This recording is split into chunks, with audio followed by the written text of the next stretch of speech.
안녕하세요. 이번 시간에는 2000년대 초반까지 인공지능의 대표 모델이었던 SVM에 대해서 같이 배워보도록 하겠습니다. 최근에는 대부분의 학습 모델이 신경망으로 대체되고 있는 상황이긴 하지만 여전히 다양한 예측이나 분류 문제에서 많이 사용되고 있는 모델입니다. SVM은 분류 또는 회귀를 할 수 있는 전통적인 머신러닝 모델 중에 하나입니다. 학습 방법은 Y라는 라벨을 찾는 지도학습 방식으로 학습을 하게 되고요.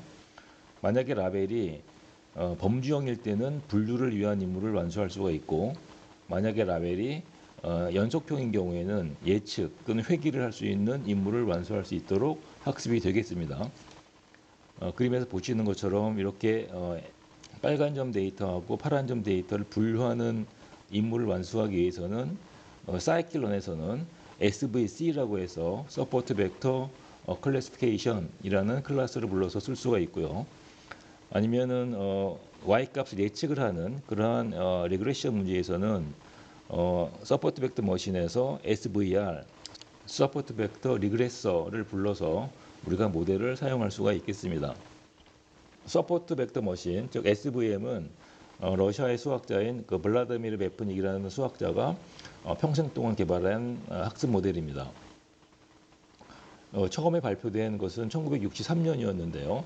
이때 발표된 모델은 그림에서 보시는 것처럼 두 개의 그룹을 선형으로 분리하는 그러한 모델이었습니다. 그래서 두 개의 그룹을 분리하는 것도 약간 단점이기도 했고, 그 다음에 두 개의 그룹을 선형으로 하는 것도 단점이긴 했는데 1992년에 이 선형으로 분리할 수 있는 단점을 개선한 것이 바로 커널 트릭이 됩니다. 보시는 것처럼 파란색 데이터하고 빨간색 데이터를 선형으로 분리할 수 없는 것을 비선형적으로 분리할 수 있게 해주는 기술이 바로 커널 트릭인데, 이것 때문에 사실 SVM이 2000년대 초반까지 인공지능의 가장 대표적인 모델로 자리 잡을 수 있는 계기가 되었고요.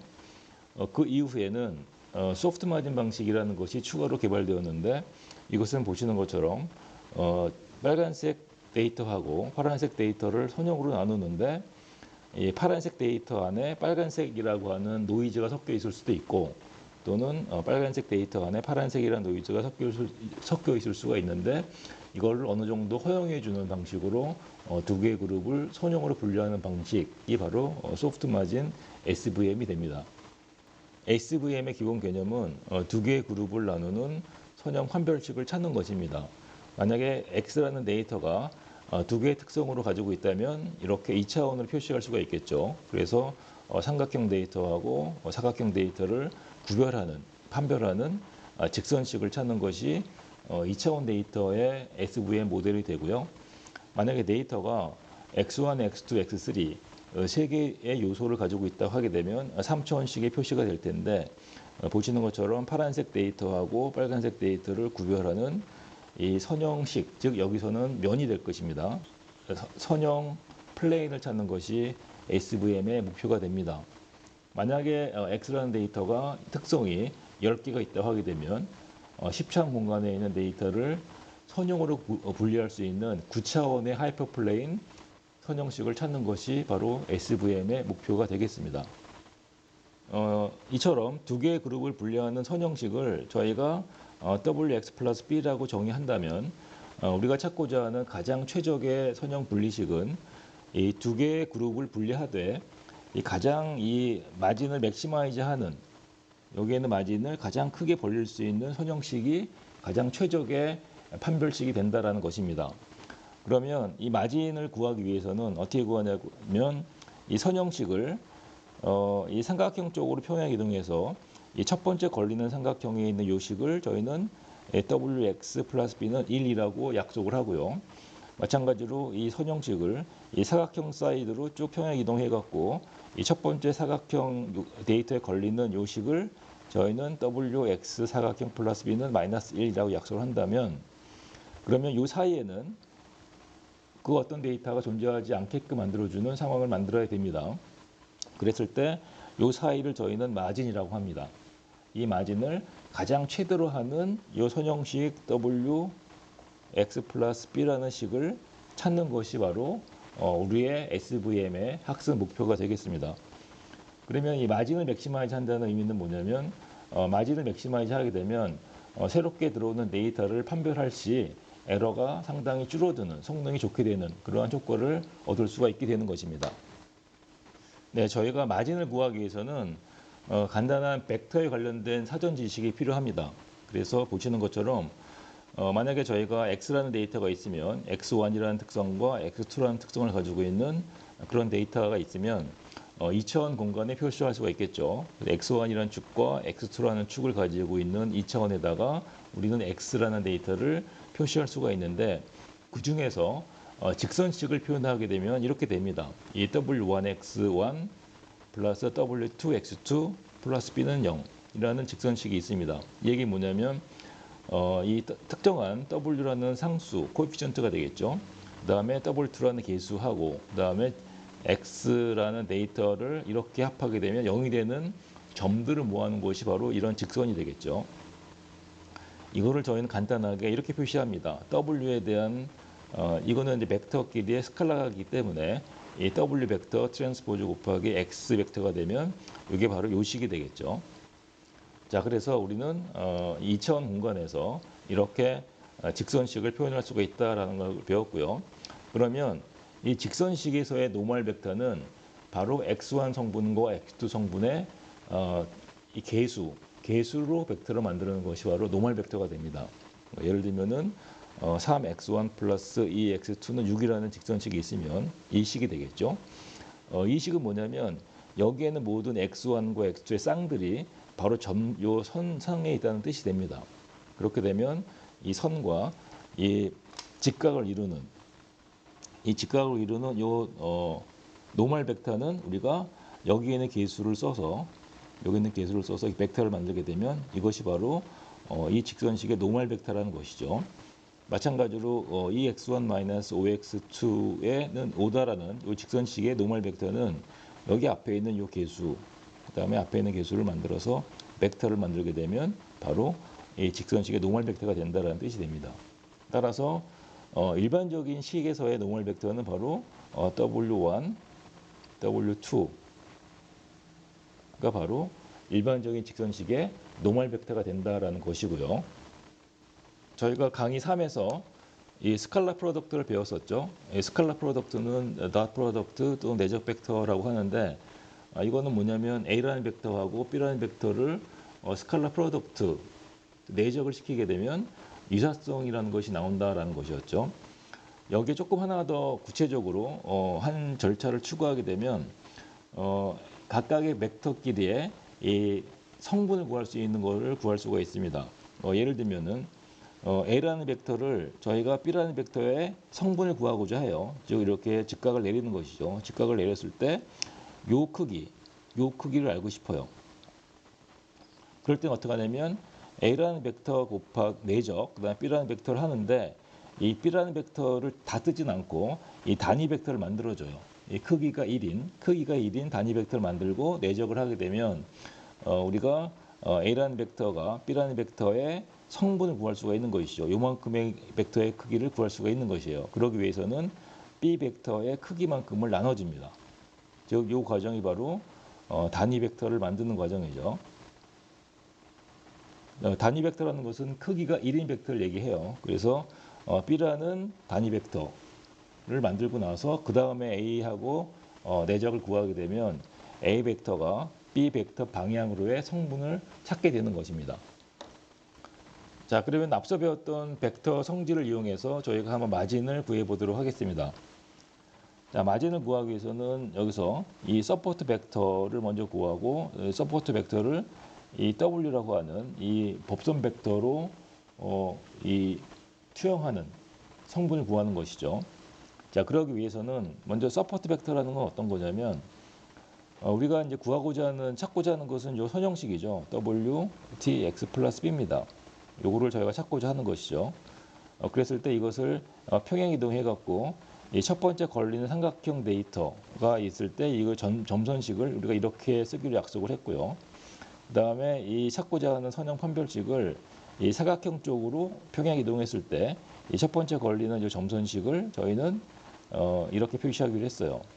그랬을 때 요 점선식에 딱 걸리는 삼각형 데이터가 있고요. 그 다음에 요 점선식에 걸리는 이 사각형 데이터가 있죠. 뭐 한 개일 수도 있고 아니 두 개일 수도 있고 한 개 이상인 이 데이터가 있습니다. 이 점선식에 걸리는 이 점선식에 딱 걸리는 한 개 이상의 데이터 또는 이 점선식에 걸리는 한 개 이상의 사각형 데이터를 저희는 이 서포트 벡터라고 해요. 왜 그러냐면은 이 서포트 벡터 머신에서 이 마진을 결정하는 데 기여한다라고 해서 서포트 벡터라고 합니다. 자, 그러면 이 점선에 딱 걸리는 삼각형 데이터하고 이 점선에 딱 걸리는 사각형 데이터 간의 이 차이를 구하게 되면 이 벡터를 구할 수가 있겠죠. 그 얘기 뭐냐면 이 사이에 아무것도 없는 상태에서의 가장 첫 번째 나오는 데이터가 삼각형 요 X 삼각형이라는 뜻입니다. 그 다음에 요 사이에 아무것도 없는 상태에서 가장 첫 번째 걸리는 데이터가 바로 X 사각형이 돼요. 이거 간의 벡터를 구하게 되면 이 벡터를 저희가 노멀 벡터에다가 투영하려고 하는 겁니다. 노멀 벡터의 성분을 구하고자 해요. 자, 그러면 먼저 이 법선 벡터 W는 구하기 쉽죠. 법선 벡터 W의 단위 벡터는 어떻게 구하냐면은 자기의 크기를 나눠주면 돼요. 이거는 법선 벡터고 여기에다가 자신의 크기를 나눠주게 되면 이 법선 벡터 방향으로의 단위 벡터가 되겠죠. 이건 구했고, 그다음에 서포트 벡터는 어떻게 구하느냐?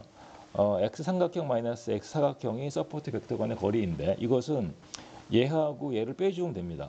마이너스 하게 되면 어떻게 되죠?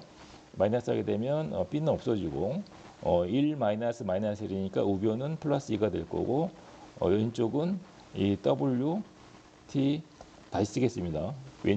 왼쪽은 wt x 삼각형 마이너스 x 사각형은 우변은 2가 되겠죠. 그러면 얘만 남겨두고 서포트 벡터가 된 차이를 남겨두고 요를 이행하게 되면 뭐가 되냐면 요게 되는 거예요. 자, 요거는 뭐냐면 서포트 벡터 간의 거리가 되고요. 그 다음에 여기 나와 있던 요거는 법선 벡터의 단위 벡터가 됩니다. 따라서 마진이라는 것은 어떻게 구하냐면은 마진이라는 것은 이 단위 벡터 성분을 구하는 거예요. 이 서포트 벡터의 단위 벡터의 성분을 구하기 위해서 어떻게 하냐면 스칼라 덧을 하는 것이죠.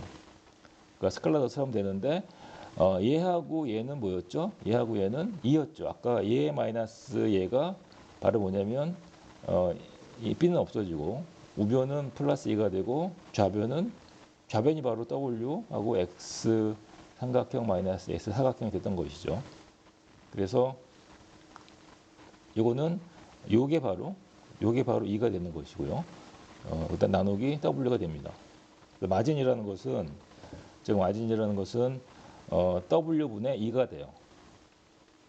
앞에서 구한 마진은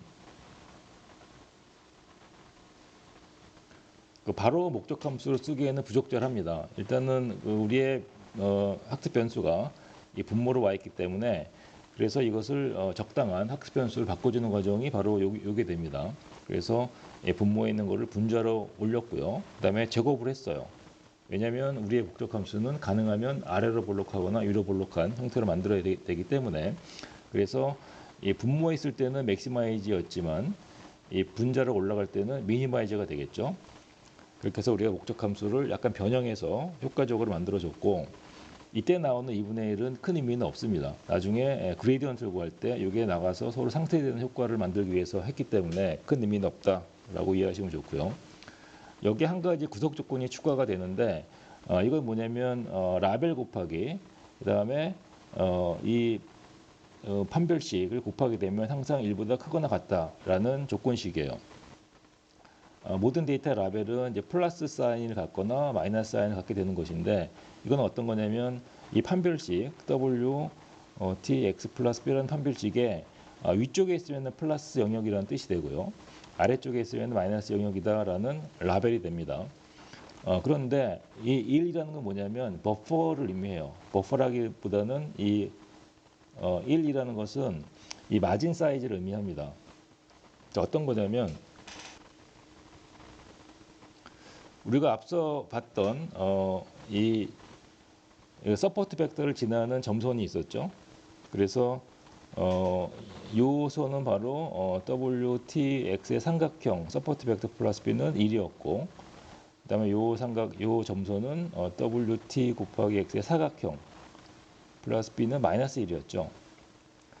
그랬을 때 이만큼의 우리가 마진이 있기 때문에 모든 데이터는 가능하면 이족 사이드에 있거나 또는 이족 사이드에 있어야 돼요.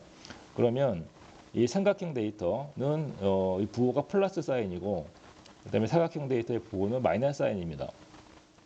따라서 여기에다가 이거를 여기에다가 만약에 이 데이터가 이거보다 크다면, 즉 데이터가 여기에 있는 이 판별식보다, 이 점선보다, 그죠? 점선보다 위쪽에 있다면 이건 1보다 크겠죠. 만약에 정확하게 점선 사이에 있으면 이퀄 1이 되는데, 이 점선보다 위에 있다고 하기 때문에 1보다 클 것입니다. 마찬가지로 사각형도 정확하게 이 점선 상에 있으면은 마이너스 1이 될 텐데, 이 점선보다 아래쪽에 있다게 되면 마이너스 1보다 작겠죠. 거기에다가 만약에 y를 곱해주게 되면, y라는 거는 이쪽 사이드는 마이너스이기 때문에 마이너스 곱하기 마이너스 1보다 작은 걸 곱하게 되면 플러스 1보다 크게 나오고, 얘는 마찬가지로 y를 곱하게 되면 y라는 이 사인은 플러스이기 때문에 플러스 곱하기 1보다 큰 걸 곱하게 되면 1보다 큰 게 되겠죠. 그래서 모든 삼각형은 이쪽 사이드에 있어야 된다. 그 다음에 모든 사각형은 이 점선보다 아래에 있어야 된다라는 것을 통합적으로 표시한 것이 바로 이것이에요.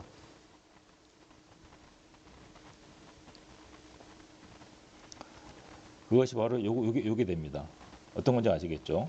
그래서 y라는 거는 플러스 사인, 마이너스 사인인데, 플러스라는 거는 이쪽을 얘기하고 마이너스라는 거는 이 판별식 아래쪽을 얘기하는데, 이쪽 사이드에 삼각형이 있어야 되고 이쪽 사이드에는 모두 사각형이 있어야 된다. 뭘 사이로? 여기에 있는 이 버퍼, 이 마진을 사이에 두고 이런 걸 만족해야 된다라는 것이 구속 조건입니다. 자, 그러면 이 구속 조건을 만족하고 그거를 전제로 여기에는 목적 함수를 만족하는 것을 저희는 풀려고 해요. 이랬을 때 이 구속 조건이 이렇게 부등식일 때, 그리고 이거를 원래 있던 목적 함수를 넣기 위해서 라그랑지 멀티플라이어를 쓰는 방식을 저희는 KKT, 즉 카루시-쿤터커 방식이라고 합니다. 이 카루시-쿤터커라는 것이 바로 지금 쓰려고 하는 SVM에 사용됐던 조건식을 이용해서 푸는 방식이 됩니다.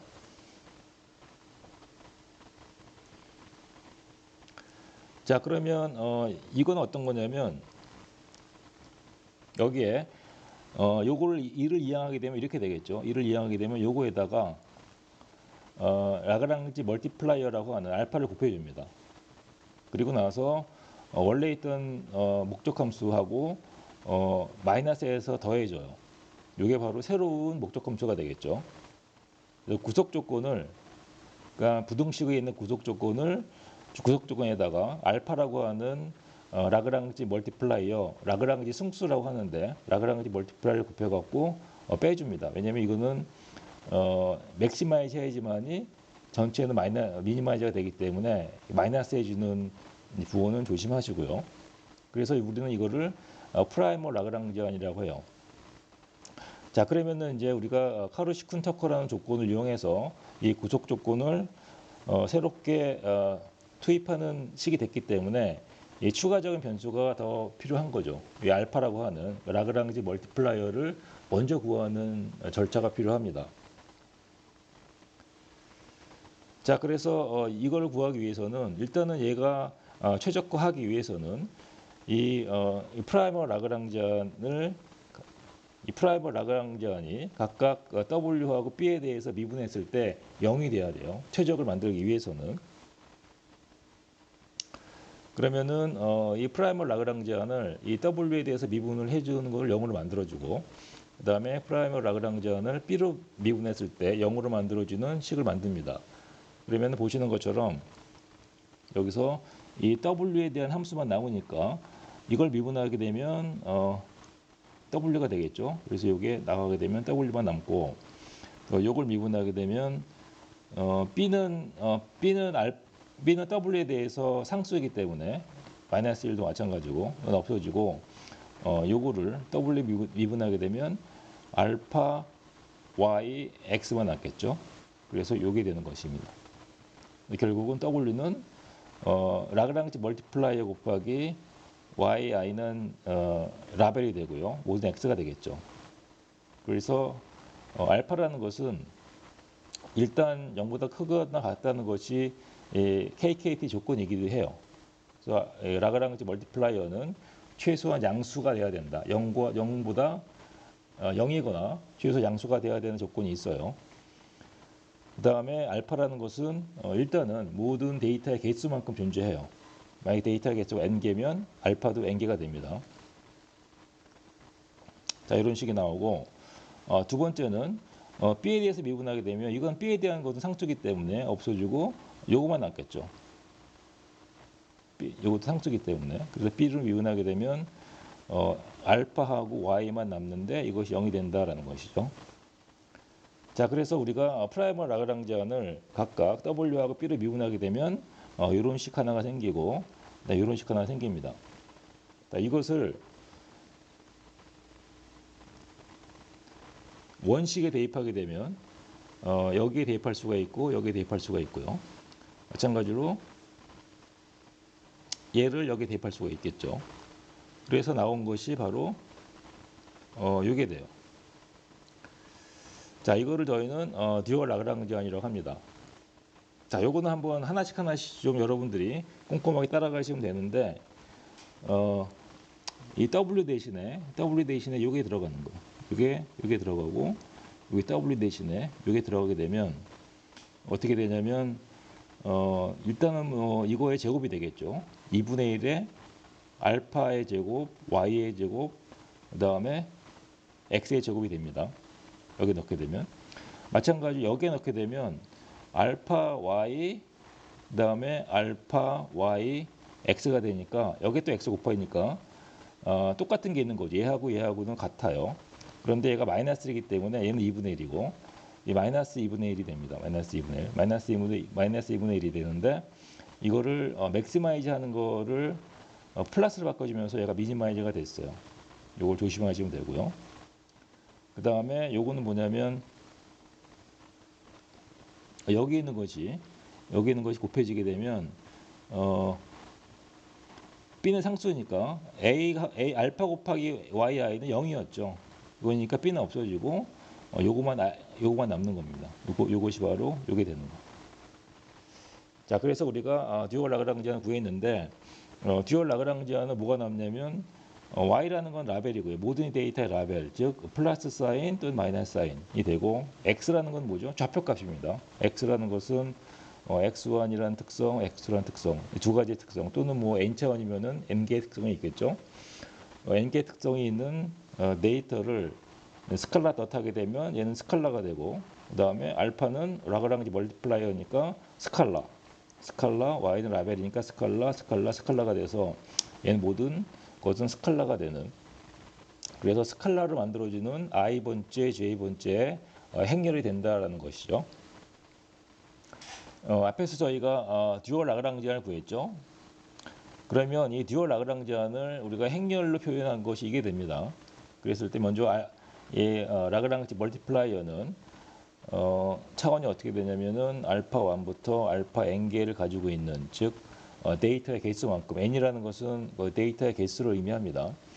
데이터의 개수만큼 라그랑지 멀티플라이어가 필요하다라는 것이고요. 그리고 여기 나와 있는 H라는 것은 H 매트릭스라고 합니다. 여기 나와 있는 것을 H 매트릭스라고 하는데 H 매트릭스의 i번째, j번째 항은 i번째 데이터의 라벨, 그 다음에 j번째 데이터의 라벨 곱하기 i번째 데이터의 x 곱하기 j번째 데이터의 x를 모두 곱하게 되면 스칼라 값이 되겠죠. 스칼라 값이 바로 hij번째의 요소가 돼요. 따라서 h라는 행렬의 크기는 n/n이 된다. 즉 데이터의 개수만큼 크기를 가지는 정방 행렬이 된다는 것이고요. 이렇게 나온 요 문제는 전형적인 알파의 제곱이기 때문에 알파 제곱형이기 때문에 저희는 쿼드라틱 프로블럼이라고 해요. 이 쿼드라틱 프라블럼은 현재 지금 알파라는 것이 일종의 여기서는 변수가 되죠. 그래서 알파라는 변수는 몇 개가 있냐면 n개가 있는 거예요. 왜냐하면 알파 1부터 알파 n까지 있기 때문에. 따라서 이 듀얼 라그랑지아는 현재 이렇게 표시가 될 수가 있는데, 이것은 n차원 공간에 있는 세컨 오더, 즉 2차원 그래프가 되는 거죠. 2차원 그래프가 돼서 우리가 이거를 3차원으로 굳이 가시화하게 되면 이런 모양이 됩니다. 그래서 쿼드라틱 프라블럼을 3차원을 표시하게 되면 아래를 볼록한 것이 되고, 우리가 구하고자 하는 건 뭐냐면 여기에 있는 듀얼 라그랑지안의 최소값을 만들어주는 라그랑지 멀티플라이어를 찾는 것이 바로 목표가 돼요. 여기서 우리가 좀 조심할 게 뭐냐면 알파라는 것은 항상 0보다 크다라는 것이죠. 요거는 이제 KKT 조건에 의해서 카루시쿤 터커 조건에 의해서 라그랑지 멀티플라이어는 항상 0보다 크거나 같아요. 그리고 언제 0이고 언제 0보다 크냐라는 건데, 이건 뭐냐면 0일 때는 우리가 2차원 평면에 여기 있는 데이터하고 여기 있는 데이터를 나누는 거잖아요. 그랬을 때 예를 들면 이 판별식 위쪽에 있는 것 또는 아래쪽에 있을 때는 알파 값이 0이 돼요. 그 다음에 이 서포트 벡터에 딱 걸리는 서포트 벡터에 걸리는 알파 값, 서포트 벡터에 걸리는 데이터에 대한 라그랑지 멀티플라이어는 1이 되고요. 그 다음에 그 외의 것들, 외 모든 데이터에 대한 라그랑지 멀티플라이어는 0이 됩니다. 따라서 우리가 SVM을 풀다가 우리의 데이터가 만약에 100개가 있는데 X라는 데이터가 100개가 있어요. 그러면 100개가 있다는 얘기는 알파도 역시 100개가 돼야 되겠죠. 라그랑지 멀티플라이어도 100개가 돼야 됩니다. 그런데 대부분의 알파는 다 0이에요. 몇 개만 양수가 되겠죠. 근데 혹시 알파 값이 음수가 나오면 잘못된 것이니까 한번 검사를 하셔야 되고요. 근데 모든 알파 값이 0보다 크게 된다. 그건 잘 된 겁니다. 그리고 대부분의 알파가 제로다. 그것도 정상이에요. 왜냐하면 서포트 벡터의 데이터에 대해서만 알파 값이 1보다 큰 게 나오기 때문에 그렇습니다.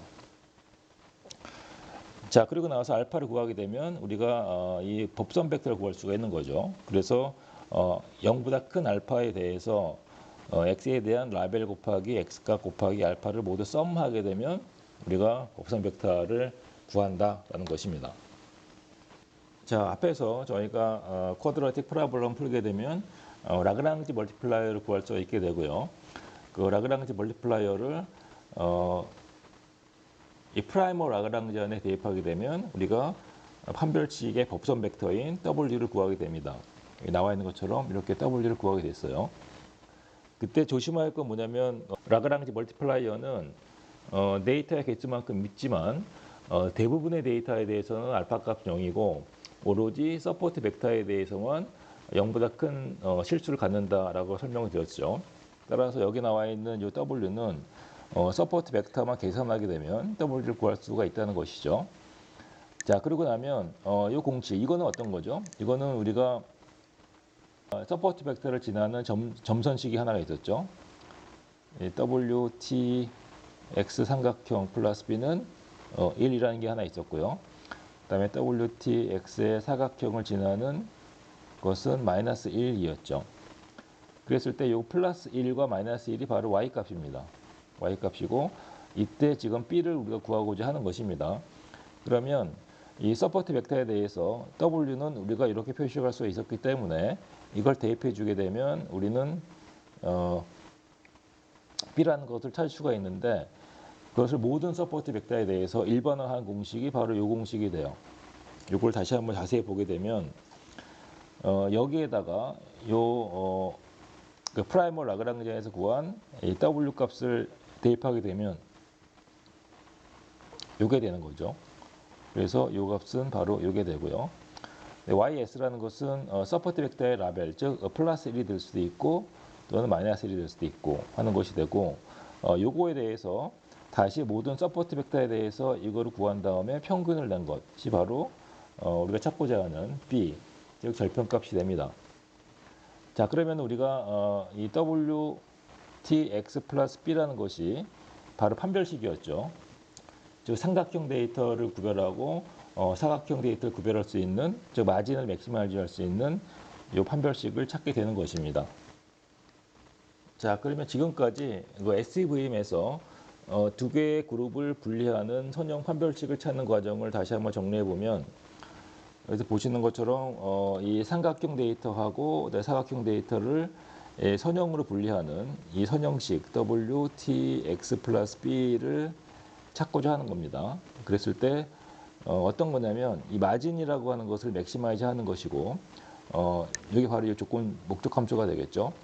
그리고 구속 조건이 하나 있는데, 마진을 맥시마이즈 하되 단 삼각형 데이터는 이 서포트 벡터를 지나는 이 첫 번째 삼각형을 지나는 서포트 벡터를 지나는 이 점선식에 모두 위쪽에 있으면 좋겠다라는 것이고요. 또 한편 사각형 데이터는 이 서포트 벡터를 지나는 이 판별식보다 아래에 있으면 좋겠다라는 것입니다. 그것이 바로 이게 되겠죠. 그래서 이 두 개를 이 구속 조건을 만족하는 이 목적 함수를 미니마이즈 할 수 있도록 해야 되는데, 여기에 이제 알파라고 하는 이 라그랑지 멀티플라이어를 곱하는 KKT 조건을 쓰다 보니까 이 알파를 먼저 구해줘야 되는 상황이 벌어지게 되는 것이죠. 그래서 이 알파를 곱해서 이 다시 목적 함수를 만들고, 즉 프라이머 라그랑지안을 만들고, 이 프라이머 라그랑지안을 각각의 학습 변수인 W하고 B로 미분을 해서 제로가 돼야 됩니다. 그랬을 때 그것을 다시 원식에 대입해서 나온 것을 저희는 듀얼 라그랑지안이라 하죠. 그 듀얼 라그랑지안은 오로지 라그랑지 멀티플라이어만 존재하게 돼 있어요. 그래서 듀얼 라그랑지안을 풀게 되면, 즉 쿼드라틱 파라볼라를 풀게 되면 우리는 알파를 구할 수가 있는 것이죠. 알파라는 것은 모든 데이터에 대한 라그랑지 멀티플라이어인데, 좋은 소식은 뭐냐면 KKT 조건에 의해서 만약에 X라는 데이터가 이렇게 안쪽에 있는 데이터가 되거나 아니면 사각형처럼 여기에 있는 점선 서포트 벡터의 안쪽에 있게 되면 그런 데이터에 대한 알파 값은 모두 0이 된다는 것이죠. 오로지 서포트 벡터에 해당하는 이 데이터에 대해서만 알파 값이 0보다 큰 어떤 실수값이 되는 것이에요. 자, 그것에 대해서, 즉 서포트 벡터에 대해서만 알파를 곱한 다음에 더하게 되면 우리가 이 찾고자 하는 선형 판별식의 법선 벡터 W를 구할 수가 있게 돼요. 자, 그리고 나서 이 서포트 벡터에 대해서는 알파가 항상 0보다 크니까 이 서포트 벡터에 대해서 이 공식을 대입하게 되면 우리가 절편 y b 값을 구할 수가 있다는 것이죠. 자, 그러면 이제 마지막에 저희가 선형 판별식을 찾게 되는 겁니다. 그래서 보시는 것처럼 W 구했고 B를 구했기 때문에 우리의 선형 판별식은 W 곱하기 X 플러스 B 이렇게 됩니다. 여기에 새로운 데이터 X바가 들어오게 되면 얘가 만들어내는 결과물은 이 플러스 사인이 되거나 마이너스 사인이 되는 겁니다. 만약에 플러스 사인을 만들어내면 얘는 삼각형 클래스야 라고 얘기하는 것이 되고, 마이너스 사인을 하게 되면 얘는 사각형 클래스야 라고 분류하게 되는 것입니다. SVM은 기본적으로 바이너리 클래시피케이션을 목적으로 만들어진 모델입니다. 그래서 A그룹, B그룹 두 개의 그룹을 나눌 수 있는 모델인데, 저희가 만약에 N개의 클래스가 있다고 치면 N개의 클래스를 나눌 수 있는 SVM 방법은 다음과 같은 방법을 씁니다. 예를 들면 원투원 방법을 쓰거나 아니면 원투 레스트 또는 원투 올 방법을 쓰는데요. 이건 어떤 거냐면, 만약에 우리가 세 개의 클래스가 있다고 치게 되면 녹색 클래스, 그다음에 빨간색 클래스, 파란색 클래스가 있다고 치게 되면 원투 원인 경우에는 세 개 중에서 두 개의 그룹을 뽑는 경우의 수를 만들어내요.